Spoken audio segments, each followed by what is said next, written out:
of Wiper Patriotic Front, tunawaomba tafadhali, tunapenda kiongozi wetu. I plead that we go down, we take our seats, please. Members of Wiper Patriotic Front, Your Excellency, please remain. Your Excellency, please remain. Joey, you can keep the Your Excellency, kindly, we ask that you remain. Your Excellency, kindly, we ask that you remain. Your Excellency, we are yet to hear whether your endorsement. But before we do that, we would like to ask that all the principals of the United Opposition kindly come and take a photo with our party leader.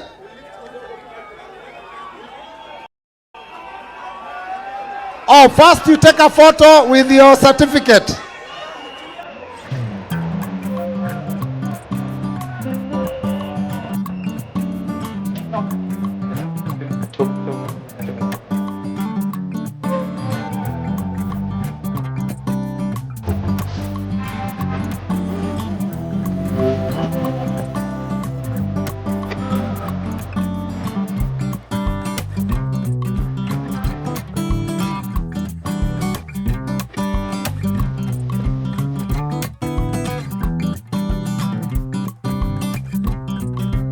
DJ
Okay, I would like to invite the family of His Excellency Dr. Stephen Kalonzo Musyoka family, tafadhali muje mpigwe picha.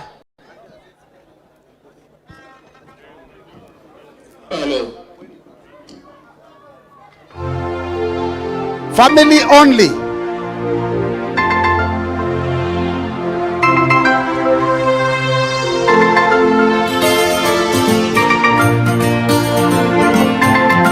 DJ Fabio 254. Naomba family, cameraman tafadhali piga picha ya familia.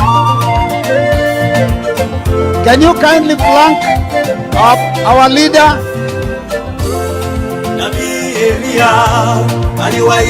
Camera. Wa Mungu bahari. Nabii Elia aliwaita manabii wote wa Mungu bahari.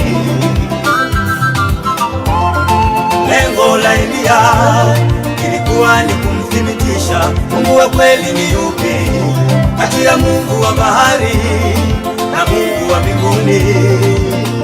Elia. Thank you, Your Excellency. Tunaona familia inaendelea kuongezeka. Delegates.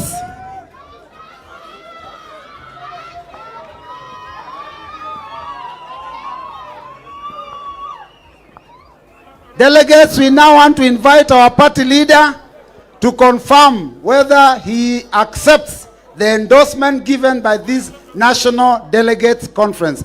Thank you, Your Excellency. Welcome. Thank you. Wiper.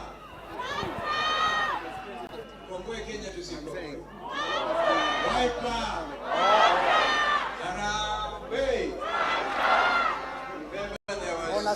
Need for concerted Harambee effort, it's now. Wazalendo wenzangu, with a deep sense of duty and high resolve, I accept your nomination to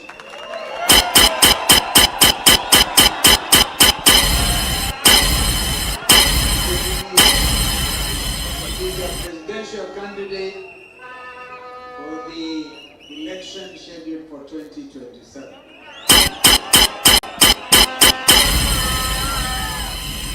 I accept it with a full and grateful heart, without reservation, with only one obligation, the obligation to devote every effort of body, mind, and spirit to lead this except to thank the Almighty God, who has been my guide. Without him,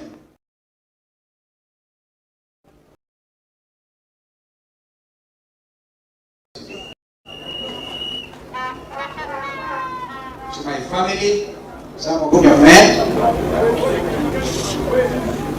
and now my extended family also goes to places like Kirinyaga. My sister, twin sister, they got my only daughter, got her to Kirinyaga. In the UK, my little boy, Clay, fond of him.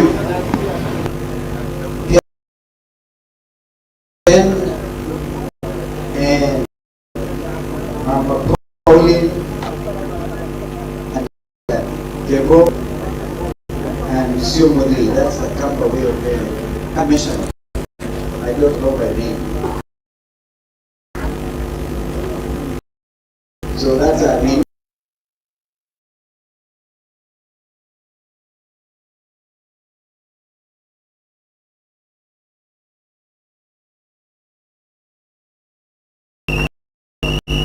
My friends and family,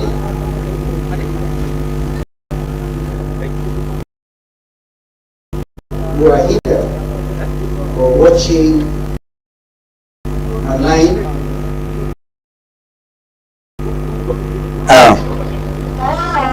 what I'm about to say is very personal, very deep. To my darling wife, Pauline,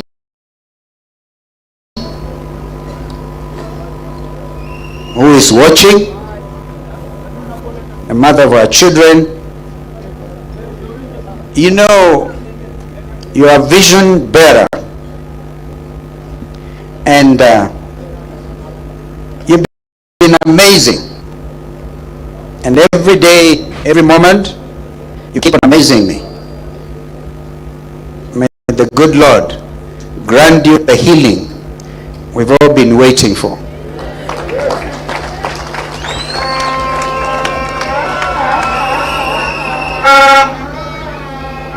To our fellow citizens,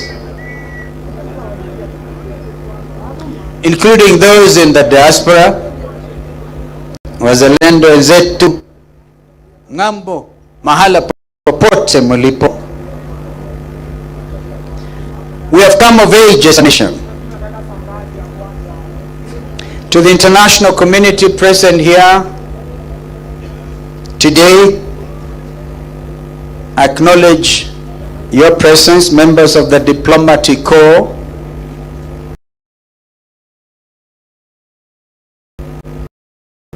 and those who are here personally, sent representatives.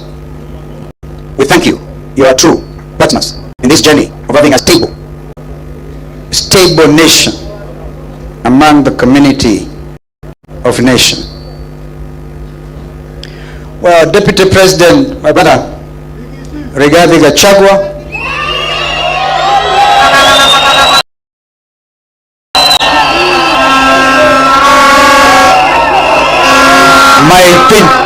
my twin sister, Mother Wangari Karua, my young brother, Eugene Wamalwa, my brother Fred Okengo Matiangi, Speaker Emeritus, one of our most distinguished Kenyan leaders, our brother J.B. Muturi. And I really commend you for writing that wonderful book. Every Kenyan who cares about his country should read J.B. Muturi's book, Calling the Country to Order. And others who have come. My friend Professor Jakoya has sent a message of congratulations.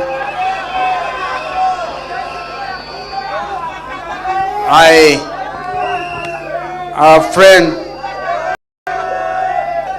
Governor Natembeya of Tanzania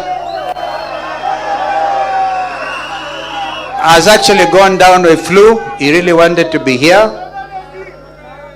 Thank you for coming here as our special observers. And I want to recognize Engineer Maina, who is also representing our brother Governor Peter Munya. Fellow patriots, and now we seek your indulgence. I seek your indulgence. Comrades, power. Comrades, silence. Today, I stand before you with both a heavy heart and renewed determination. Our country is hurting. Our people are suffering. And this suffering is not accidental. It is the direct result of poor leadership, misplaced priorities, and a betrayal of public trust. Yet, even as we acknowledge the pain, we must never lose sight of our power to change things. I'm here today not to lament, but to lead a revolution of hope, to remind you the Kenyan spirit is unbroken, and that the dream of a better nation still burns brightly in our hearts. Wazalendo wenzangu, please listen clearly. Hope is alive. And together we shall reclaim our country, we shall rebuild our economy, and restore the dignity to every Kenyan household. Our patriotic front chose this venue, Uhuru Park, for many reasons, some of which have been elaborated by Brother Zain. History has been made here, and today our present and our future will be proclaimed from this venue. This is our, please give me your ear, we'll come to that. This is our present circumstance today. And let's speak honestly about where we are. Na wauliza jameni unyamaza. Wewe nyamaza kidogo. Each day dawns with a new levy, a new penalty, and a new heartbreak. We pay taxes for this. No medicine, no food, and no relief. This is not taxation for development. It is taxation for the survival of a few who know Ruto. We are a nation with one of the best educated populations in Africa. Yet our young people, bright, creative, and full of potential, remain unemployed and disillusioned. Our graduates hawk goods on the streets, while unqualified cronies occupy top positions in government.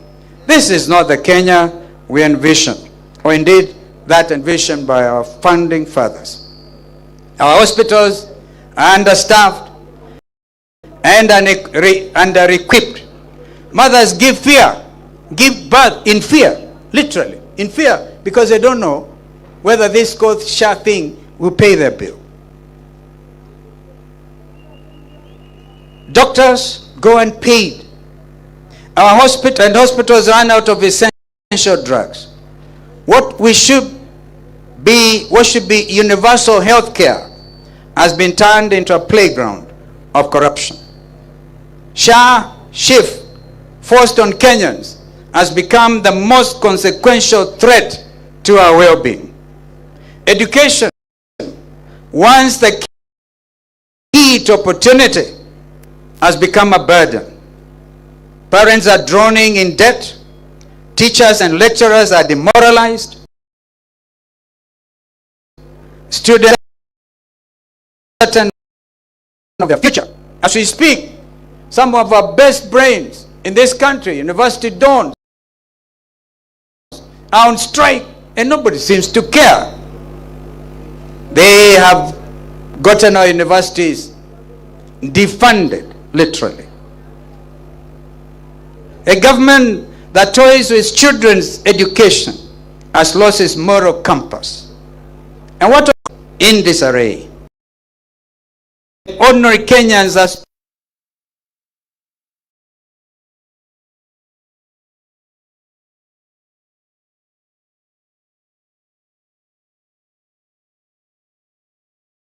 and their jobs shifted to neighboring countries because of this regime's taxation policy. What about this regime's insatiable appetite for loans upon loans upon loans? Kenya's public debt under this regime has become an albatross around our necks. They call it bottom-up economics. But what we see is bottomless corruption and a top-down greed. It is not an economic plan. It is an economic funeral, I dare say. This regime has attempted to capture all institutions to do their unconstitutional bidding. They have captured Parliament, and that is why today it stands impeached. They have tried to capture the media, and today we thank the majority of the press for not bowing to that pressure. That's why you are here today, and we are very proud of you. They have attempted to capture the judiciary. We ask you not to cede to this nefarious regime's attempt to undermine you, for justice and truth are the common ties of society. Worse still is this regime's 3-year dismantle of a celebrated diplomacy. They condemn regional insecurity and neglect of the international community, all while they are linked to its escalation of wars in our region, the Democratic Republic of Congo, the Sudan in particular. This regime sells arms, and hear me, Kenyans, because it's a day to speak the truth for what it is. This regime sells arms and gets illegal gold in return. Honestly, what you are witnesses to is a horror movie directed by a know-it-all director who is a star and the supporting cast of his own show.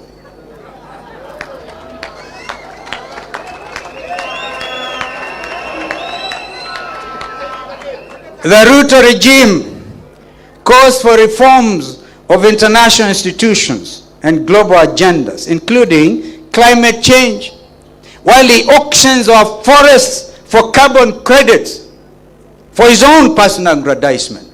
Kenyans must know this. Even our forests, our national parks are up for auction. The very oxygen we actually breathe. Most heartbreaking of all is the plight of our young people, the Gen Z generation, bold, creative, and courageous, took to the streets to demand justice, to demand jobs, to demand dignity and accountability. But their voices on June 25th, 2024 were met not with dialogue, but with bullets and intimidation. A government that silences its own children has lost the right to lead. Wazalendo wenzangu. But I stand here to tell you, we are not doomed. Kenya can rise again, and Kenya will rise again. Under a patriotic administration, and together with our partners, we shall build a nation that works for all, not for a select few. We will deliver a 24-hour economy that ensures all of us are part and parcel of growing our basket, and together we shall lower the cost of living. Costs of fuel and electricity must be lowered if we are to get these jobs back to our industry if we are going to yet again attempt to industrialize our country. Transformational projects like the High Grand Falls Dam that will generate 700 megawatts of electricity, a Vision 2030 project under Kibaki and ourselves, must be activated, not Rutopreneured.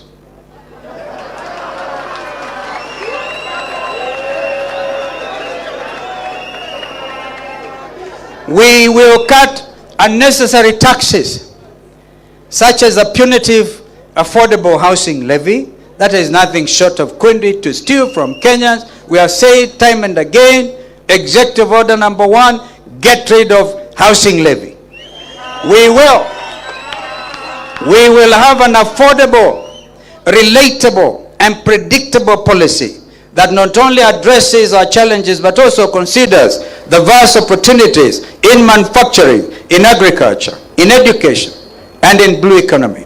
Our economy be driven by innovation and integrity, not corruption and coercion. We will create real jobs for the youth. Every county will have a functional youth enterprise fund. Remember, youth enterprise fund swept under the carpet. Which will be transparent and theft-free. We'll establish technology hubs, create centers and local industries to absorb young talent. Professionalism, not Rutoism, will get you a job. Wazalendo wenzangu, I promise you this. The Wiper Patriotic Front's Director of Elections will not become your next chairman of Kenya Revenue Authority. That will never. No child should ever be denied education because of poverty. We will fund our schools adequately, value our teachers, and recognize vocational skills alongside academic qualifications. Re-education, not those fake self-appointed degreeship, but must once again be the bridge to opportunity. Our patriotic administration will restore dignity and meaning to our schools and our universities. We will not be a striking nation. We shall be a working, dignified nation. We will deliver affordable, quality health care for all. Medicines will be available in every hospital, and our healthcare workers will be respected and fairly compensated. Health will not be a privilege. It is a right, and indeed an Article 43 right of our Constitution. We will build a just, safe, and united Kenya. Police brutality obviously will end. In fact, I think it has ended today, because if anybody had wanted to bring goons here, it can't work.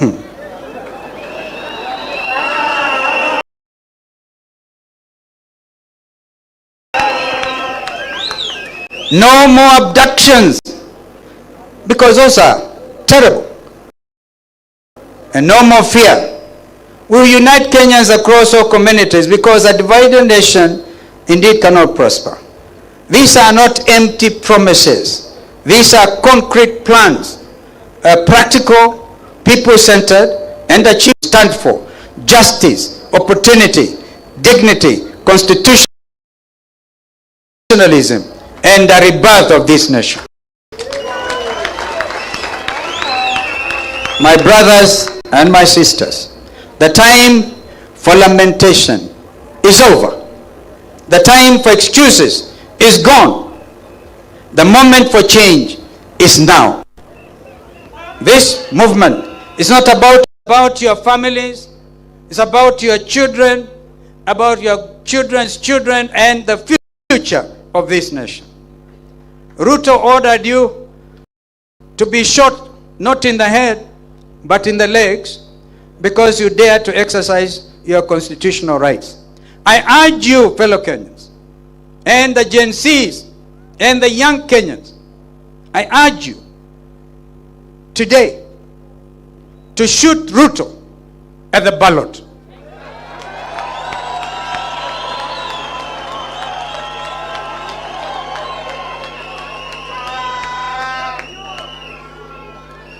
If you have not yet, I implore you to register to vote.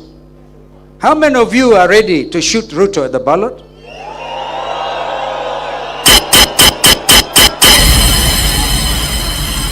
This is what will make Ruto one term. Komboa Kenya. Komboa Kenya. Harambee. When we rise together, no mountain is too high. When we rise together, no government can suppress us. When we rise together, Kenya will rise again. Are you ready for change? Are you ready for justice? Are you ready for a better Kenya? Then let us rise up together. Wazalendo wenzangu, this is our moment. We cannot allow despair to kill our dreams, nor exceptionally corrupt and insensitive leadership to steal our future. We will build a Kenya where leadership is honest, justice is real, and opportunity, as I said, is equal. We'll build a Kenya where every child is safe, even in our own living room. We will in honor and remembrance, remember Bridget Joki, who was shot by a police bullet in Kiambu, sitting by her parents' living room, watching television. And she got killed, shot. So even our living rooms are not safe. I salute our farmers, our mama boggers, and our border riders. The border riders actually escorted me this morning. I thank you. The true backbone of this country. I celebrate our youth. The beacons of hope will keep faith alive. From Lamu to Kiambu, from Isiolo to Bungoma, from Nairobi to Kisumu, from Wote to Turkana, from Tharaka to Kajiado, from Mombasa to Meru, and from Sugoi to Seikuru. We all deserve dignity, justice, and honest leadership. Together, we shall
for impeaching Rigathi Gachagua, so that together we are going to liberate even William Ruto himself from this type of problem.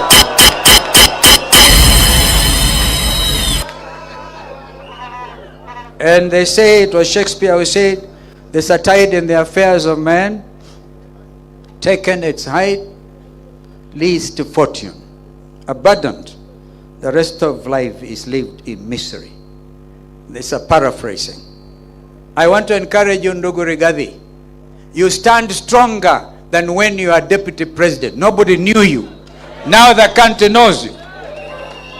My sister mother, my twin sister, you were Ruto, Raila is running mate. You were the first one to say, he, haifanyiki, most principled, amazing Kenyan lady, even the region, standing for justice and everywhere in our region.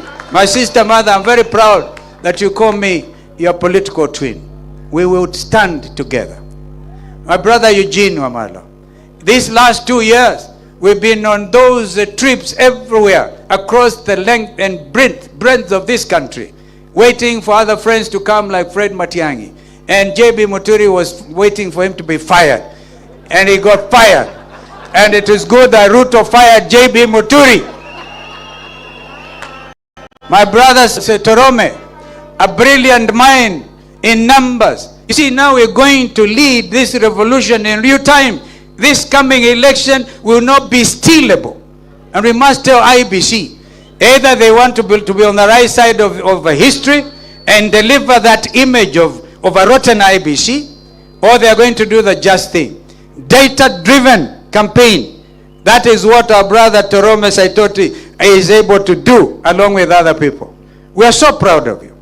Our brother, Governor Natembeya, you did meet severally with our friends and our brother Eugene. We urged you that for the sake of all of us, any of us bleeding will get all of us bleeding. So we must hold together.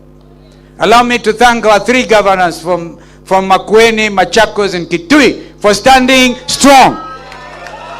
For standing very, very strong. Yani, they know what the Constitution says. What the Constitution says. They know. There are 2 levels of government. They're independent. They know. So he told them, when William Ruto comes calling, you are the governor, but he must recognize you. You are the home governor. You are the ruler of your county. Don't go out there. William Ruto does not believe in devolution. If anything, is trying everything to kill devolution. We will make sure that the 3 of you will multiply and multiply. God willing, when we take the count in 2027, we shall be more than 30 governors in this, so that we can save our country. I want to thank our members of parliament. If you can please stand. I'm very proud of those team. That team, they refused kupatiwa pesa na briefcases. They stood. I can see a lot of you, others are going to join Wiper Patriotic Movement because of you. So we celebrate you. We celebrate you. Our MCAs, if you could please stand wherever you are. Never mind the confusion once in a while. Governor Douglas Bilo, you are smart here and you know how to hold the ground. Thank you for putting the question and for endorsing my candidature. May God bless you. The people of Makueni, the people of Kitui, the people of Machakos, and we have MCAs, the people of Taita Taveta. The majority leader is from Taita Taveta. We thank you. We even our deputy leader all the way from Dadaab, Farah Mahalim. Of course, he has since resigned willingly. We wish him well wherever he goes, wherever his political journey takes him. I'm not the type of person to wish anybody ill. And all other MCAs you had somebody from Busia and others, and Nairobi.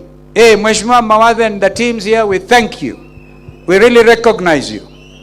Yeah? So, Nyamira Kisii, whoever has imagined Wiper is a regional party is absolutely wrong.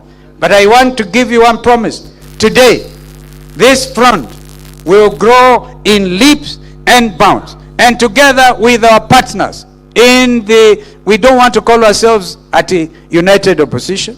This is the government in waiting. This is the government in waiting.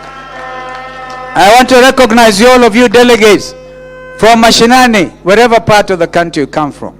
I have a little daughter called Nadi Girole. Nadi, I think you speak out there. That little girl, our late father was a candidate for Isiolo North one time when we were ODM Kenya. She is sharp. She's grown. And the tutelage of my wife and also Kalozno Musyoka Foundation, we have tried to reach out to every corner.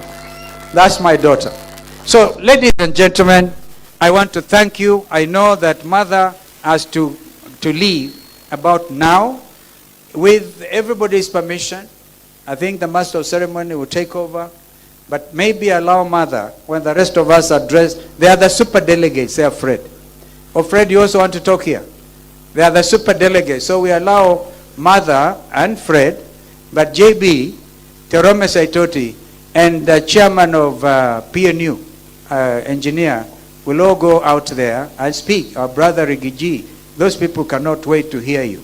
And we'll take a break after this, allow what the master of ceremony will say, and then together we'll talk to the super delegates. I thank you. May God bless you. May God bless Kenya. Thank you.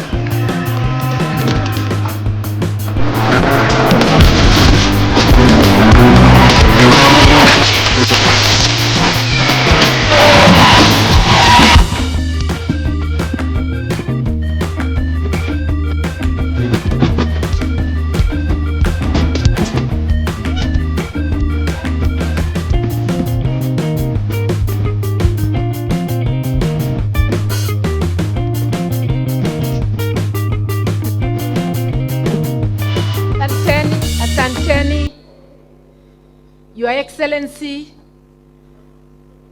Kalozno wa Musyoka, Wiper's duly nominated presidential candidate for 2027. Wiper delegates to this